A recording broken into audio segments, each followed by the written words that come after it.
kiwanda cha Nzoia jana. Sisi tukiwa kama chama ya DAP na wakazi wa Bungoma tulikuwa tumeenda mahakamani na tukapata oda ya mahakama ya kusema kuwa kitu chochote kisiendelee katika kile kiwanda hadi kesi itakaposikizwa. Lakini jana tuliona serikali ikaidi ile amri ya mahakama na ikaamua kupeana kiwanda kwa RAI. Na sisi kama watu wa Bungoma tulisema kuwa hatutakubaliana na RAI, sababu RAI wakati alipewa kiwanda cha Pan Paper, kitu cha kwanza alidanganya watu ya Bungoma kuwa akichukua kile kiwanda ataweza kukifufua, ataandika watu ya Bungoma kazi. Lakini miaka 10 tangu achukue kile kiwanda hajaweza kukifufua, hajaweza kuandika mtu yote kazi. Na tena baada ya hapo wakati Rais William Ruto alikuwa Mumias na hata akiwa hapo Bungoma alisema kuwa RAI ni mkora, na akasema mambo ni matatu. Kitu ya kwanza ahame Kenya, aende jela ama aende binguni. Hakuna mali alisema aende Nzoia Sugar Company. Lakini saa hizi tunaona kuwa RAI badala ya kwenda binguni amepelekwa katika kiwanda cha Nzoia. Na sisi tuna experience mbaya sana na RAI na makampuni zake. Sababu kitu ya kwanza RAI amepewa kiwanda cha Nzoia hajalipa hata shilingi moja. Wanasema amepewa lease. Na wanasema atakuwa analipa milioni 200 kila mwaka.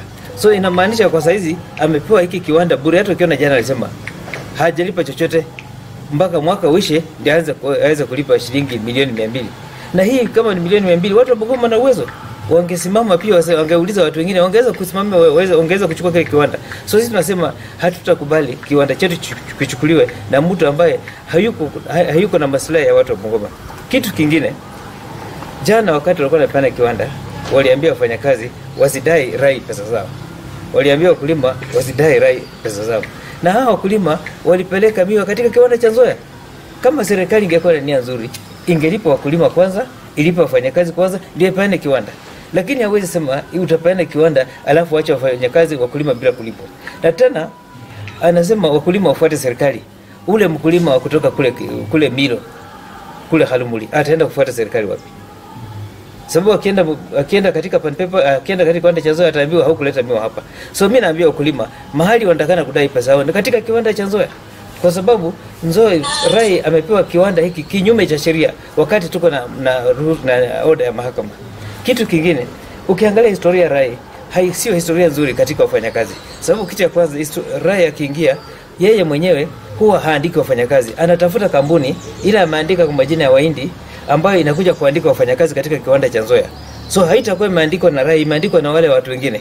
Ili mfanyakazi wakati atakuwa na contract. Hakuna mfanyakazi atakuja kuandikwa permanent. Kitu cha pili, mfanyakazi hata kuwa na ruhusa ya kwenda kwa union. Sababu hawaruhusu union. So maslahi ya mfanyakazi haitaweza kutetewa vilivyo. Ndio tunasema hatutakubali RAI aingie aanze kunyanyasa watu wetu. Kitu kingine pia, RAI mwenyewe ukija kupanda wakulima wanalalamika kuwa mara nyingi huwa kama hata ile mashine yake ya tani ni kidogo, huwa pimi vile inatakana. So sisi kama watu wa Bungoma tumeamua kuwa tutapinga mambo ya RAI, tutapinga mambo ya serikali mpaka wakati tutakuja kukaa pamoja tuweze kuongea na tuweze kusikizana. Na la mwisho, tumepata viongozi ambao wamekubaliana na sisi na pia wataungana na sisi kesho na wakulima kutoka Bukembe tukienda mpaka katika kiwanda cha Nzoia. Na mmoja wao ni gavana wa Trans Nzoia na Tembea, amekubali atakuwa na sisi kesho. Wa pili pia ni party leader wetu Eugene Wamalwa ambaye amekuwa na sisi wakati wote, atakuwa na sisi kesho. Tuko na Malala ambaye alikuwa senator wa Kakamega, atakuwa na sisi kesho. Tuko na wakili anaitwa Njiru Ndegwa, atakuwa na sisi kesho. Tuko na wabunge wawili katika kaunti ya Bungoma, watakuwa na sisi kesho. Na tutakuwa na viongozi wengi. So sisi tunaambia wananchi wa Bungoma, saa hizi ndio tunapigania maisha yetu. Unakumbuka mababu zetu walipigana wakafariki Chatambe sababu ya shamba. Na sisi pia tumejitolea, tutasimama tupigane kwa sababu ya shamba, ili kwa sababu hii shamba hatupigani sisi, tunapigania vizazi zijazo. Angalia hii serikali ya Kenya Kwanza imekuwa na nia kukula mashamba katika kaunti ya Bungoma. Ishachukua uwanja hiyo Nzoia 24,000 acres. Imeenda Sangalo imechukua 70,000 acres, 70 acres. Imeenda Msukoma imechukua 32 acres. Imeenda Uwanja Ndege ilikuwa imechukua hiyo 50 acres, ile Uwanja Ndege pia tatu. Na ukiona haya mashamba yote, wale watu wananyakua hawalipi hata shilingi moja. Uwanja Ndege walikuwa hawajalipa pesa yote. RAI hajalipa kiwanda pesa yote. Na hii kiwanda iko na Uwanja Ndege, iko na stadium. Tuna shule ambayo inasaidia wale watu maskini. Serikali imechukua imepea RAI bure bila kulipa chochote. So tunajiuliza wale wanafunzi ambao wanasoma katika zile shule sasa zimepewa RAI wataenda wapi?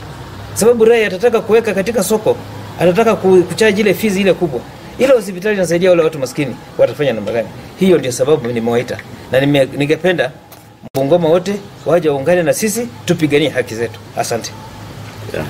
Ninasikitika sana ati wazazi wetu wanauza mashamba kutusomesha sisi. Alafu tukuja kumaliza kusoma hakuna mahali pa kuenda. Nataka niseme ya kwamba tunahuzunika sana ya kwamba saa hii tukisimama venye tunasimama hivi, hakuna factory yoyote inafanya kazi inaweza andika mtoto wetu wa Mluhya. Hiyo ni uchungu ambayo sisi inatuuma sana. Na kwa sababu hiyo, chama ya Ford Kenya, watu kama Wetangula, watu kama Lusaka, mumeenda jana, mumetuuza kwa bei rahisi sana. Na sisi tumekasirika. Na tumesema kuanzia kesho, tutahakikisha hakutakuwa na kazi yoyote itaendelea Nzoia.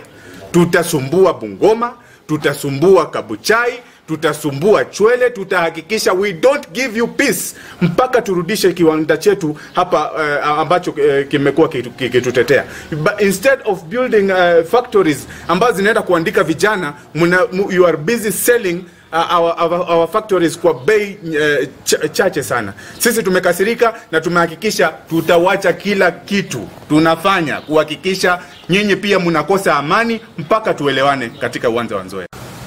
Ninasema corruption kwa sababu ukiangalia wale ambao they are not concerned about Nzoia, their age imesonga. The likes of Wetangula, the likes of Lusaka na wengine, they are about 70 years. So adding 30 years in the so-called leasing, hiyo is about 100 years. They are sure kwamba hawatakuwepo. So they don't care about the concerns of the Gen Zs and the millennials. Maisha yetu hapo mbele itakuwa namna gani? Because if they are 70, ukiongeza 30 years, there are 100, they are sure they will not be on this earth. So hao wanataka wakule sahi kwa sababu maisha yao imeisha. So we coming up as the Gen Zs and the millennials of this Bungoma to say no to corruption, to say no kwa hii wizi ya viwanda zetu za Nzoia na haswa sana Panipepa na zingine ambazo zishaenda at the expense of us. Tumesoma vizuri sana, many Gen Zs and the millennials, but we have nowhere to take our papers for employment. It's unfortunate that in this Bungoma tuliahidiwa 30%. The 30% yenyewe tena ikenaenda ikipunguka, I think imebaki tu 2%. That is kiti ya speaker na labda moja ya PS peke yake.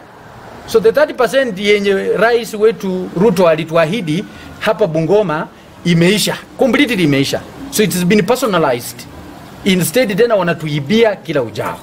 We want to ask the president on behalf of the youth of this Bungoma county kwamba na sisi pia tunajali maslahi yetu kwa sababu pia sisi tuko na kizazi huku nyuma. Nipenda kusi viongozi wote wa Luhya kutoka Kakamega, Busia, Vihiga, Trans Nzoia, ni wakati tuanze kujipanga, kuanza kuchunga mali yetu ikuje pamoja ndio tuweze kutafuta uongozi ambao tutatafuta. Tusikubali kukubali kunyanyaswa tukiangalia. Leo ni kwangu, kesho ni kwako. Sisi ndio tunachekelewa. Kwa hivyo ni nafasi kawe ni kiongozi, unatafuta uongozi ya kusaidia watu wako. Tuanze kutafuta kiongozi mwenye tunaweka mbele, pia sisi tuseme tuko na mmoja mwenye tunaenda kusukuma mbele, kuenda kusema kiti ya president. Tutakubali kuchezewa. Tumeona tumeanza kuchezewa na tuko na namba. Kwa hivyo nasema ni asante na tuko ready siku ya kesho, watu karibuni tuende wote tukomboe